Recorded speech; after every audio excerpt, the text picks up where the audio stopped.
Ողջույն։ Կիրակի օրը դարձյալ ՔՊԱ-կանների հավաք տեղի ունեցավ Հովանավանքում, որի անունը դրել էին անմահ պատարագ։ Չէ, հանակ չեմ անում, Փաշինյանը ինքն է այդպես կոչել, բա։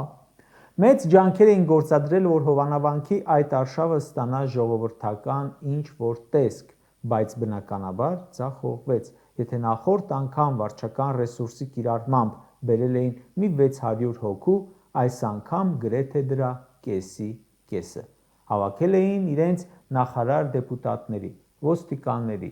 ամենաթունդ նիկոլականների։ Կեղծ քահանա էին բերել, կասկածելի սարքավակ, դպիր ու չոքել։ Այս ՔՊԱ-կան ժողովի մասնակիցները կասկածում եմ, թե երբևէ պատարագի գնում են, անգիր գիտեն աղոթքներ։ Նրանք պատրաստ են խաղալ այն դերը, որը Նիկոլը կհանձնարարի, ինչ տեքստ ու ձևակերպում կասի, դեմքերի լրջությամբ կարտաբերեն։ Պետք եղավ ինչ-որ մեկին սպորտային ակումբից կհանի, կտանի, կստիպի սարքավակ աշխատել։ Պետք լինի սարքավակ կաշխատի մանր առևտրականը, ինչպես որ անում է պատգամավոր ու մինիստր կամ հեծանվային սպորտի սիրահար կարգելուց։ Փաստը հիմա արդեն Նիկոլը միայն իր թիմակից պաշտոնյաների ու այդ մասսայի վրա է կարողանում աշխատել։ Ժողովրդի արհամարհանքը վկայում է, որ Նիկոլը մենակ է մնացել իր խմբակի հետ։ Նիկոլ Փաշինյանը մինչև վերջ մաշեցրել է իր ռեյտինգը։ Հիմա նա արդեն մաշեցնում է այն քվեները, որ պետք է գային վարչական ռեսուրսով, որովհետև այդ վարչական ռեսուրսը մտածում էր, թե մենակ ընտրությունից ընտրություն քվեարկելու համար է, այնինչ պարզվեց համ էլ միտինգների մասնակցելու համար է, համ էլ աղանդավորական ժողովների մասնակցելու համար է, նրանք հիասթափված են։ Տեսնելով, որ աջակից չունի, եկեղեցու դեմ արշավանքում գնաց բարձրացավ ավտոբուս, այնտեղ աջակից մուրալու։ Այնտեղ էլ չկա, պարզվեց, կարծում եմ չի էլ լինելու։ 1000 անգամ էլ կասեմ, չկա աշխարհում այնպիսի բան, որը Նիկոլի նկատմամբ կարող է վերականգնել ժողովրդի վստահությունը։ Բայց ցավն այն է, որ չունենալով աջակից, չունենալով լեգիտիմություն, նա պահում է իշխանությունը ուժային համակարգով ու ամեն մեթոդի գնում է, նկատի ունեմ կեղտոտ մեթոդի, պահելու համար ձեռք ընկած իշխանությունը։ Աշխարհի բոլոր երկրներից ու բոլոր իշխանություններից ՔՊ-ն տարբերվում է ժողովրդի դեմ պայքարի ստոր մեթոդներով։ Այդ մեթոդներն են ֆեյքեր, գործակալներ, գաղտնալսումներ, գաղտնի տեսանկարահանումներ, շանտաժներ, մոնտաժած կցած-կծմծած ձայնագրություններ, արհեստական բանականությամբ պատրաստած կեղծ նյութեր, կալանավորումներ, բռնաճնշումներ եւ այլն։ Կրկնում եմ, որևէ այլ երկրում իշխանությունը ժողովրդի դեմ պայքարում այս բոլոր գործիքները միասին լայնորեն չի կիրառում։ Հիմա կասեն ժողովրդի դեմ չէ, ընդդիմախոսների դեմ։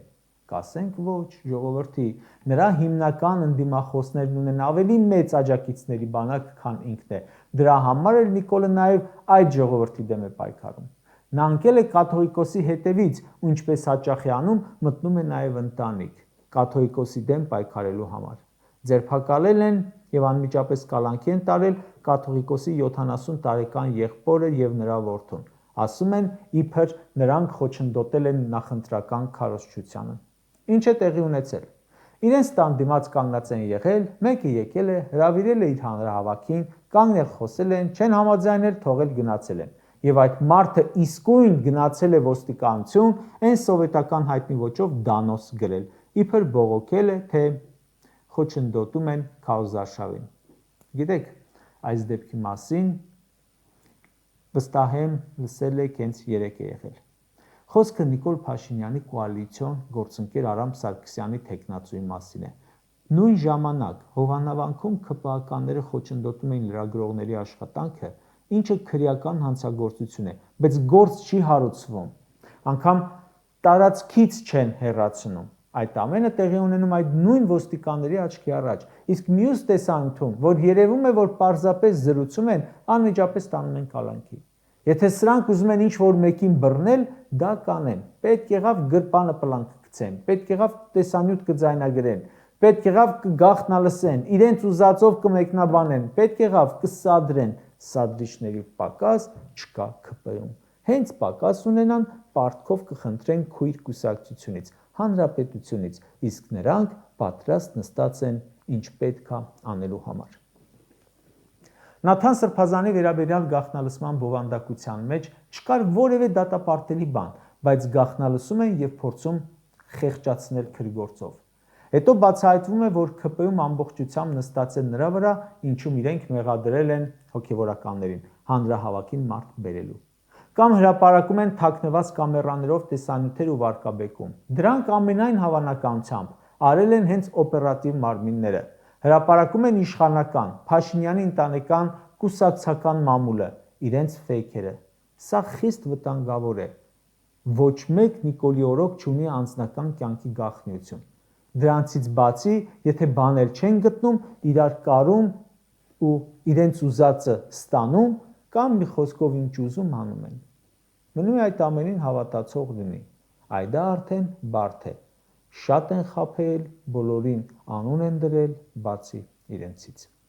Իշխանական լրատվամիջոցներով իրենք տարածում են, իրենք վարկաբեկում են, դատախազությունը գործ է հարուցում, հանցագործներին չեն բռնում, դե որովհետև իրենք էլ այդ ամենը անում են։ Թե ինչու են ձևեր թափում, դե դա էլ հարց է։ Մարդու անձնական կյանքը դարձրել են բուլվար, մտնում զբոսնում են։ Իրենց հրապարակում են, իրենք են հենց հրապարակում ֆեյք լուրեր, հետո ազգային ժողովի ամբիոնից կարդում են այդ ֆեյքերը որպես մամուլի ինֆորմացիա։ Էս է իրենց պայքարի մեթոդը։ Պայքար ժողովրդի դեմ։ Ու զավեշտ է, երբ մարդկանց անմեղության կանխավարկածը խախտելուց, գաղտնալսումներ, ձայնագրություններ հրապարակելուց հետո Նիկոլը հրավիրում է խորհրդակցություն, ուշադրություն, անձնական տվյալների պաշտպանության համակարգի բախերը փոխումների մասին։ Ու մասնակցում են այն մարդիկ, որոնք իրենց մեծ քթերը խոթել են մարդկանց անձնական տարածքը։ Զավեշտ է, որ մարդկանց մասին, քաղաքական հակառակորդների մասին ֆեյքերով, իրենց մամուլի միջոցներով ստեր տարածելուց հետո Նիկոլը գնում է Ֆրանսիա ինչ-որ ֆորումի ու ասում. արհեստական բանականությունը զարգանում է, բովանդակության մանիպուլյացիան դառնում է ավելի ու ավելի խճճված, պետք է պաշտպանել ճշմարտությունը, տեղեկատվական մանիպուլյացիայի նկատմամբ դիմադրողականության խթանումը պետք է սկսի կրթությունից, բլա, բլա, բլա։ Սա Նիկոլն է ասում։ Մարդ, որը երևի ընդդիմադիր չի մնացել, ում անմեղության կանխավարկածը չխախտի, անձամբ։ Այս բոլորը կեղտոտ մեթոդներ են, որով ուղեկցվում են քրեական հետապնդումներով, հալածանքներով։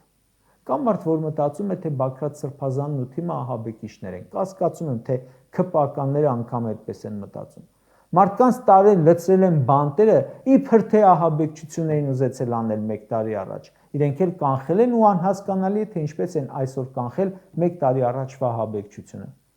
Բոլորն ասում են հիմար գործ է։ Սրանք մի 15 հոգու կալանավորում են, սրբազանների են կալանավորում, պատգամավորի են անձեռնմխելիությունից զրկում, ներկայացնում են իբր դարի հանցագործություն են բացահայտել։ Մեկ էլ գործը մտնում է դատարան, հերթով ազատվում են բանտային կալանքներից, որովհետև չնայած ահաբեկիչ են ներկայացնում, բայց անգամ կալանքի տակ պահելու նվազագույն հիմնավորումը չկա։ Պատգամավոր Արթուր Սարգսյանը, Միքայել Սրբազանը, Բագրատ Սրբազանը, եթե ինչ-որ բան են խոսել, դա հանցանք չէ, իսկ որ դուք այսօր աչքներիս առաջ եք անում, տեսախցիկների առաջ եք անում, այնինչ խոսում եք, պառակտում եք ու հրահրում եք թշնամանք, էլ ատելություն, այդ ամենը հանցագործություն է, այ հենց դա է հանցագործությունը։ 80 տարեկան մարդուն նստացնում են կալանքի տակ իբր ՔՊ-ականների նկատմամբ ահաբեկչության փորձի համար, մեկ էլ ազատում են կալանքից, որովհետև մեղադրանքը ցնդաբանություն է։ Մարդկանց են բռնում, իբր Ռուսաստանում պատրաստվել են, որ գան Հայաստան ահաբեկչություն անեն, մեկ էլ ամիսներ անց բաց են թողնում, որովհետև տակը բան չկար, բացի իրենց հայտարարածից։ Ընդամենը նրա համար, որ գյումրեցիները ակցիա էին անում ի պաշտպանություն իրենց ընտրած Վարդան Ղուկասյանի, 43 հոգու նկատմամբ քրեական գործ է հարուցվել։ Մարդիկ են բանտում նստած, ուղղակի գրառումների համար, դասախոսների են ազատում աշխատանքից, բառեր օգտագործելու համար։ Կարճ ասած, ՔՊ-ական իշխանությունը ամենազազրելի քայլերին է գնում աթոռը վերջին ճիգով փրկելու համար։ Ամենայն հավանականությամբ հասկացել են, որ վերջնական պարտության եզրին են ու հիմա մտքներով ինչ անցնում է փորձում են տեսնելու, թե որ մեթոդը կաշխատի մարդկանց վախեցնելու, զատնի դնելու, մի քիչ էլ իշխանությունը երկարացնելու, վերընտրվելու համար։ Փաշինյանը առնում է իր պարտության հոտը եւ ելքը չիմացող մարդու պես կախվել է փրփուրներից։